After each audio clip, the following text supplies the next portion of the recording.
Kembali di Apa Kabar Indonesia Pagi, pemirsa. Band Sukatani manggung di Slawi, Kabupaten Tegal, Jawa Tengah Minggu malam. Meski diperbolehkan menyanyikan lagu Bayar Bayar Bayar, menurut polisi lagu yang tengah viral itu tidak masuk dalam daftar lagu yang dinyanyikan Sukatani dalam konser. Ya, ratusan personel gabungan Polres Tegal, TNI, dan Satpol PP ini mengamankan konser band Sukatani di Gedung Korpri Slawi. Konser band Sukatani memang mendapat izin dari Polres Tegal dan menjamin keamanan dan keselamatan dari personil band. Polisi juga memperbolehkan lagu Bayar Bayar Bayar untuk dinyanyikan, meski lagu ini tidak masuk dalam daftar lagu yang dinyanyikan. Sukatani, band rock asal Purbalingga, Jawa Tengah ini tentunya masih menjadi sorotan publik pasca polemik lagu dengan judul Bayar Bayar Bayar yang dinilai menyindir institusi kepolisian. Nah, ini yang bikin bingung juga, sudah diizinkan nyanyikan, tapi ternyata tidak ada dalam list lagunya. Setelah ramai ya Andi Kumala ya, artinya setelah juga ada instruksi dari Kapolri bahwa sebenarnya tidak ada yang salah dari lagu ini. Bahkan Kapolri juga meminta apa yang dijadikan ataupun dinyanyikan oleh band Sukatani ini bisa menjadi perbaikan dari kritik institusi, yang baik, kritik membangun. yang baik yang membangun. Makanya saya mau minta tanggapan dari Pak Rianto gitu ya Pak, bahwa kemudian sebelumnya Novi dan kawan-kawan sempat dipanggil begitu ya, sempat dilakukan pemeriksaan terkait apa yang mereka ciptakan, karya cipta begitu ya. Apakah memang ini sesuatu hal yang wajar dilakukan oleh pihak kepolisian seperti itu Pak? Ya, kalau untuk pemanggilan orang-orang yang diduga menghina polisi gitu ya. Diduga ya? Itu kan konotasi daripada anggota yang ada di lapangan. Ya. Gitu. Ini ada orang menciptakan lagu gini kok nyerang polisi gitu ya. Dia sebagai direktur reserse bagian cyber itu, dia memang wajib untuk mengecek itu Pak. Apakah ini termasuk dalam pelanggaran pidana atau bukan, atau termasuk bentuk suatu kritik penyampaian pendapat. Itu kewajiban dia untuk menyelidiki. Berarti itu sesuai prosedur ya Pak pemanggilannya? Ya, kalau manggil itu memang tidak menyalahi. Cuman masalahnya ini adalah hasilnya, karena daripada panggilan itu kemudian itu kan mencabut, kemudian minta maaf, kemudian ini dia akan mencabut lagunya, minta maaf dan sebagainya. Ini ditafsirkan oleh publik, ini pasti diancam kan gitu kan. Nah, saya ingin mengatakan bahwa gonjang-ganjing ini, ribut mengenai Sukatani ini sebetulnya ya, ini berawal daripada apa ya? Kejadian-kejadian rentetan di lapangan yang masih menunjukkan betapa arogansinya aparat negara ini ya, pemerintah ini untuk memberangus kebebasan pendapat sekarang ini. Sehingga ditafsirkan juga kan ini itu kan seni gitu kan. Nah, kenapa ini ini betul gitulah. Itu kesan masyarakat karena apa?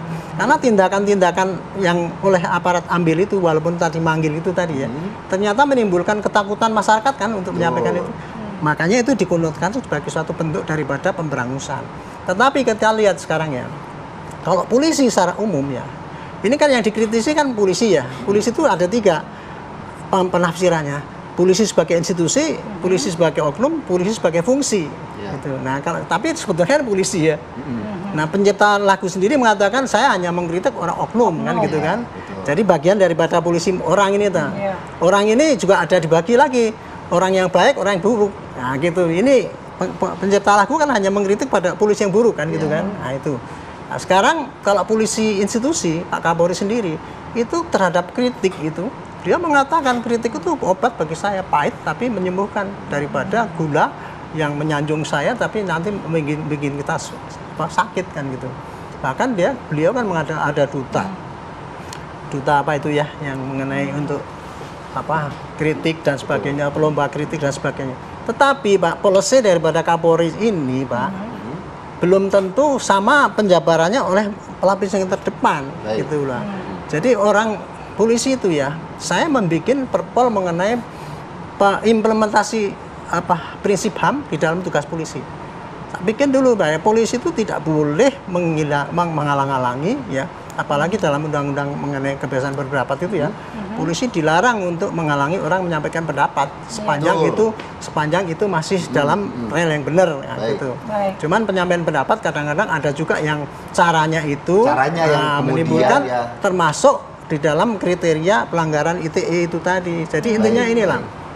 Jadi akibat daripada konotasi publik bahwa dianggap polisi itu masih arogan, Masih anti kritik ya bisa dibilang ya. Alat pemerintah untuk memberangus kebebasan berpendapat. Kira-kira ini nah. Baik, Pak Yanto. Makanya ini kemarin saya katakan itu polisi yang mengintimidasi ya dalam tanda petik itu siapa? Propam mesti turun. Ya karena kan sejauh ini juga sudah dilakukan informasi ada pemanggilan ya, juga. alhamdulillah kan, Propam turun benar sekarang turun sesuai gitu. dengan harapan saya waktu itu ya. Saya betul. pertama kali panggil ngomong gitu. Nah, karena kan ini kan wilayahnya juga terjadi di SDIT Purbalingga ya, begitu Pak Yanto dan Mas Iman dan Banjarnegara. Nah, kita juga akan melihat bagaimana kemudian komentar dari Bupati Banjarnegara yang akan ditanyakan langsung oleh rekan kami Yohanes Leonardo yang saat ini berada di salah satu agenda retret di Magelang gitu. Ardo, silakan dengan laporan Anda. Ya, Philip dan juga pemirsa, memang diskusi yang terdengar di studio cukup panas ya mengenai pemecatan salah satu guru di Kabupaten Banjarnegara. Dan untuk mengetahui seperti apa kemudian mekanisme dan juga tanggapan dari Pemkab Banjarnegara sendiri sudah bersama kami ada Bupati Banjarnegara. Selamat pagi Ibu Amelia Desiana. Dan Bu Amel, singkat, mungkin pemirsa di rumah dan juga di studio sedang berlangsung dialog mengenai kemudian bagaimana rencana ataupun juga tanggapan dari Pemkab Banjarnegara sendiri soal pemecatan ini, Bu. Iya, terima kasih. Yang akan dilakukan oleh Pemkab Kabupaten Banjarnegara hari ini, pagi ini akan dilakukan mediasi antara sekolahan dan Bu Novi untuk menemukan titik temu. Karena informasi yang saya dapatkan, pemecatan tersebut tidak berkaitan dengan isu yang viral, tetapi internal dari sekolahan itu tersendiri. Dan sekolahannya adalah sekolahan swasta, bukan sekolahan negeri. Jadi secara yang kami lakukan adalah melakukan mediasi. Oke, Bu, mediasi akan berlangsung pada hari ini ya Bu ya, dan mungkin akan diikutkan juga kedua belah pihak. Nah, kalau dari Pemkab Purbalingga di satu sisi sempat memberikan pernyataan terbuka bahwa mereka akan siap menerima. Nah, kalau dari Bupati Banjarnegara sendiri seperti apa respons atas reaksi ini, Bu?